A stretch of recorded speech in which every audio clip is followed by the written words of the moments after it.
সবেমাত্র বছর 2 হলো দ্বিতীয় বিশ্বযুদ্ধ শেষ হয়েছে। যুদ্ধের ক্ষতি কাটিয়ে উঠতে আমেরিকার মানুষ ধীরে ধীরে এগোচ্ছে। ঠিক যেমন ঝড় শেষে সবকিছু শান্ত ও নিস্তরঙ্গ, নিত্যদিনের জীবনও সেভাবে চলছিল।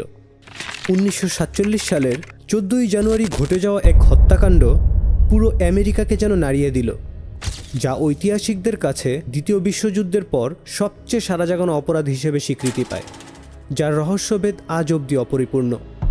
লস অ্যাঞ্জেলসের সোয়াঙ্কি বল্টিমোর হোটেলে যখন তিনি উঠছিলেন, খুব অল্প কয়েকজন মানুষই খেয়াল করেছিল কালো কোকড়া চুলের এই রমণীকে।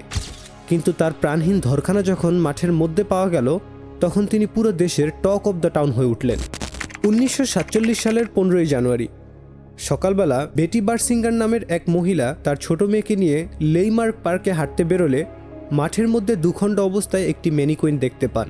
কিছুক্ষণ খেয়াল করার পর ভদ্রমহিলা টের পেলেন এটি আসলে কোনো ম্যানিকুইন নয়, একটি খণ্ডিত মৃতদেহ। মারাত্মকভাবে চমকে গিয়ে তৎক্ষণাৎ পুলিশকে খবর দেন তিনি।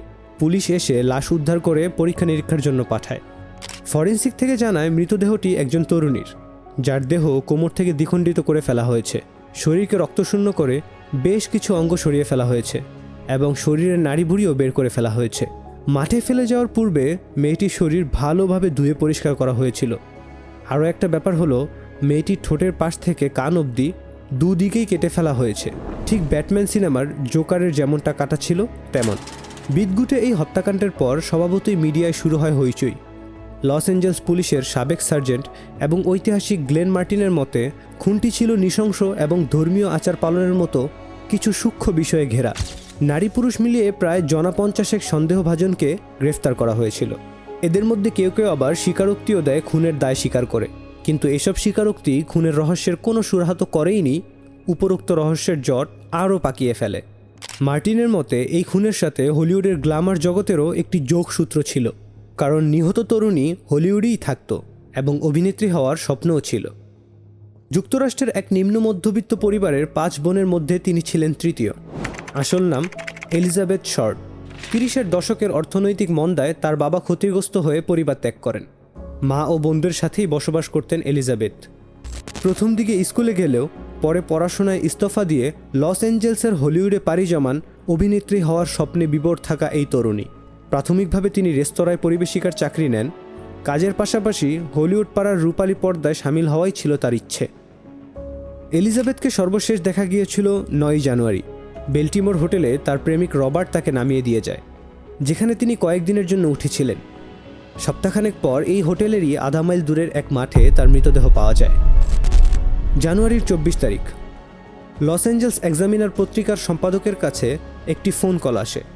ফোনের অপর প্রান্তের কণ্ঠ জানায় তিনিই আসল খুনি। প্রমাণ হিসেবে তিনি ডাকযোগে একটি খাম পাঠান, যার ভেতরে ছিল এলিজাবেথের জন্মসনদ, কার্ড, ছবি এবং মার্ক হ্যানসেন নামক এক ব্যক্তির ডায়েরি। খাম ও ভেতরের জিনিসপত্র পেট্রোল দিয়ে ভালোভাবে মুছে পরিষ্কার করা ছিল, ফলে কোনো আঙ্গুলের ছাপ পাওয়া যায়নি। পুলিশ এই মার্ক হ্যানসেনকে জিজ্ঞাসাবাদ করে জানতে পারে তিনি এলিজাবেথকে চিনতেন এবং কিছুদিন ধরে তার সাথে বন্ধুত্ব গড়ে তুলেছিলেন। মার্ক হ্যানসেন হলিউডে একটি নাইট ক্লাবের মালিক। তদন্তে জানা যায় তিনি এলিজাবেথের কাছে কয়েকবার যৌন সঙ্গমের প্রস্তাবে প্রত্যাখ্যাত হয়েছেন। পুলিশ প্রথমে তাকেই সন্দেহভাজন ধরে নিয়ে তদন্ত শুরু করে, কিন্তু তদন্তে তার বিরুদ্ধে কোনো প্রমাণ পাওয়া যায়নি। ফলে পুলিশ উদ্ধারকৃত ডায়েরিতে নাম আছে এমন ব্যক্তিদেরও জিজ্ঞাসাবাদ শুরু করে।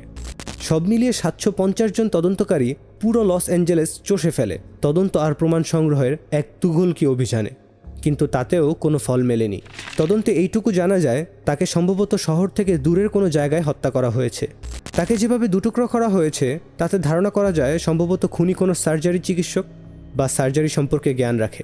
এই ধারণা থেকে ঘটনাস্থলের নিকটবর্তী এক মেডিকেল কলেজে তল্লাশি ও ছাত্রদের উপর তদন্তও করা হয়, এতেও কোনো ফল মেলেনি। জানুয়ারির 26 তারিখে খুনি পত্রিকায় আরেকটি চিঠি দিয়ে আত্মসমর্পণ করবে বলে জানায়।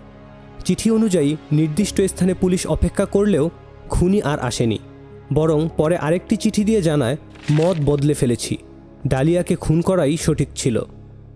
এরপরে খুনিকে ধরতে পৌরসভার এক কর্তা $10,000 পুরস্কার ঘোষণা করলে শুরু হয় আর এক নতুন কাণ্ড। অসংখ্য মানুষ থানায় এসে নিজেকে খুনি বলে দাবি করতে থাকে, যার প্রত্যেকটি মিথ্যা প্রমাণিত হয়। বিগত প্রায় অর্ধ শতাব্দী ধরে অসংখ্য গবেষক, লেখক, সাংবাদিক প্রতিনিয়ত এ নিয়ে নানা ধরনের মত প্রকাশ করেছেন। লেখাও হয়েছে অসংখ্য বই। তবে একটি বিষয়ে তদন্তকারীরা নিশ্চিত, খুনি একজন মেডিকেল ম্যান। এর উপর ভিত্তি করে টাইম সাময়িকী একজন আর্মি কর্পোরালকে শীর্ষ সন্দেহভাজন বলেছে। 1991 সালে জেনিস নামক এক মহিলা দাবি করেন তার বাবা জর্জ নোলটন ছিল ডালিয়ার খুনি। এ নিয়ে তিনি একটি বইও লিখেন। লেজলি ডিলান নামক এক ব্যক্তি লস অ্যাঞ্জেলস পুলিশের সন্দেহের তালিকায় শীর্ষে ছিলেন, কিন্তু এক্ষেত্রেও পর্যাপ্ত প্রমাণের অভাবে তার বিরুদ্ধে আইনগত ব্যবস্থা নেওয়া যায়নি।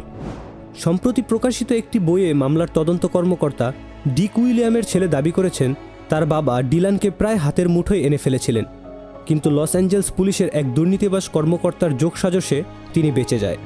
এর মধ্যে সবচেয়ে আলোচিত হয় লস অ্যাঞ্জেলসের বাসিন্দা ডক্টর জর্জ হুডলের নাম। তার কাছে এলিজাবেথ চিকিৎসার জন্য গিয়েছিল বলে জানা যায়। এও জানা যায় যে এলিজাবেথের সাথে জর্জ হুডলের সম্পর্ক ছিল। জর্জ হুডলের বিরুদ্ধে আগে থেকেই শ্লীলতাহানি ও নিজের সহকারীকে খুনের অভিযোগ ছিল, কিন্তু গভীর জলের মাছ এই ডক্টর ছিলেন নিষিদ্ধ জীবনযাপনে অভ্যস্ত। তার উপর ছিল আন্ডারওয়ার্ল্ডের সাথে যোগসাজশ। জর্জের ছেলে স্টিভ বড় হয়ে পরবর্তীতে পুলিশের গোয়েন্দা হয়েছিল। তিনি তার 15 বছরের ব্যক্তিগত তদন্তের পর একটি বই প্রকাশ করেন, যেখানে তিনি দাবি করেন তার বাবা ডক্টর জর্জ হুডলেই আসল খুনি। সব মিলে 60 জন ব্যক্তি এই হত্যাকাণ্ডের স্বীকারোক্তি দিয়েছিল, যার মধ্যে লস অ্যাঞ্জেলস আদালত 25 জনকে সম্ভাব্য খুনির তালিকায় রেখেছে। এর মধ্যে অনেকেই রয়েছে যারা ডক্টর অথবা চিকিৎসা বিষয়ক কাজে জড়িত, কেউ বা আন্ডারওয়ার্ল্ডের সদস্য। শুরু থেকেই হয়তো মনে প্রশ্ন জাগছে, মেয়েটির নাম বলা হচ্ছে এলিজাবেথ শর্ট, তাহলে ব্ল্যাক ডালিয়া নামটি কিভাবে এলো? সে সময় পত্রিকায় এক ধরনের রেওয়াজ ছিল কোনো অপরাধের কাহিনীর রমরমা একটি নামকরণ করা। সে সময় কেবল মুক্তি পেয়েছে ভেরোনিকা লেক অভিনীত জনপ্রিয় চলচ্চিত্র দ্য ব্লু ডালিয়া। এলিজাবেথের কোকড়া কালো চুল থাকায় সিনেমার সাথে মিল রেখে লস অ্যাঞ্জেলস হেরাল্ড পত্রিকা তাই কেসটির নাম দেয় ব্ল্যাক ডালিয়া কেস। এখানেই ক্ষান্ত হয়নি। এরপর থেকেই পত্রিকাগুলো বিক্রি বাড়ানোর জন্য মুখরোচক সব গল্পকাহিনী বানিয়ে যা প্রায় বছরের পর বছর প্রকাশিত হতে থাকে। টাইম সাময়িকীয় মতে এটি বিশ্বের সবচেয়ে কুখ্যাত অমীমাংসিত অপরাধের একটি। এই ঘটনার উপর ভিত্তি করে রচিত হয়েছে অসংখ্য উপন্যাস, টিভি সিরিয়াল ও চলচ্চিত্র। বলা বাহুল্য, হলিউডের ল্যাসময় জগতে প্রবেশ করতে এসে এলিজাবেথের মতো অনেক মেয়েই গত শতাব্দীতে কঠিন পরিণতির সম্মুখীন হয়েছে, যেসব মিডিয়াতে প্রচার পায়নি। অনেকেই তাই বলে থাকেন এলিজাবেথের খুনি আর কেউ নয়, হলিউডই তাকে হত্যা করেছে।